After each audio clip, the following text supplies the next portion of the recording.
In 2004, a promising college student crashed her car on a remote New Hampshire road and was never seen again. February 9th, 2004. Maura crashes on Route 112, vanishes.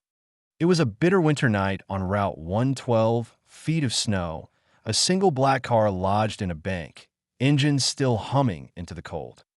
Her Saturn sat with airbags deployed and the driver door open, an abandoned silhouette against the trees and snow.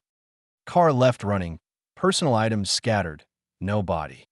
Back at her dorm, she had packed a small bag, withdrawn cash, and sent emails about a family emergency before driving north.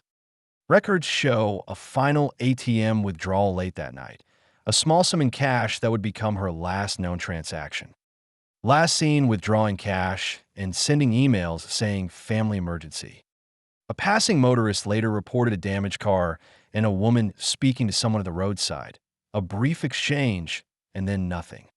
There were no footprints leading away from the vehicle that could be reliably traced to a path or a person. No witnesses, no phone signal, extensive searches find nothing. Police combed the area with dogs, volunteers, and thermal imaging. Despite the effort, answers remained frustratingly absent. Days became weeks as teams expanded the search into remote ridgelines, abandoned tracks, and frozen streams under gray skies. They found no body, no clear DNA evidence, and no definitive trace linking that night to a final resting place. A brief witness statement would suggest she spoke with someone near the road, but descriptions were vague and unconfirmed. Investigators mapped timelines, checked phone pings, and retraced her steps, yet every path seemed to collapse into silence. Months passed. The official trail cooled while the family kept the case active, holding out for any new lead, any clue. Local rumors circulated, inconsistent reports blurred with fact, and the woods seemed to guard their own secrets in silence. Years later, online communities revived interest. Forums, threads, and podcasts aimed to assemble what authorities could not resolve.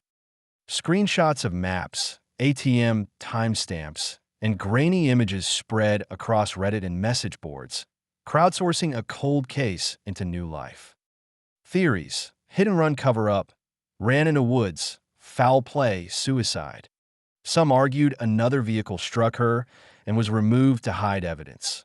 Others insisted she wandered off and succumbed to the cold. Amateur investigators retraced routes, examined utility records, and interviewed locals, sometimes uncovering details that reignited interest. Missing posters on trees and message board screenshots appear in quick flashes, a digital and physical plea that won't be ignored. 2 decades later, the evidence remains thin, and the absence of answers has become the core of the mystery itself. Case still open in 2026. No DNA or remains. Family, investigators, and strangers continue to revisit the night, each hoping for a break that could end the waiting and the questions. Theories persist, new leads occasionally surface, and the internet keeps re-examining evidence with fresh eyes and renewed urgency. For those who remember that night, the image of a lone car in the snow is a question that refuses to be answered. Maura Murray vanished into the New Hampshire woods. 22 years later, her fate is still unknown. What do you think happened that night? Comment your theory below and subscribe to Unsolved Shadows HQ for more modern enigmas from US, UK, Australia, and Canada. Blackheart turn on notifications. Some roads lead nowhere.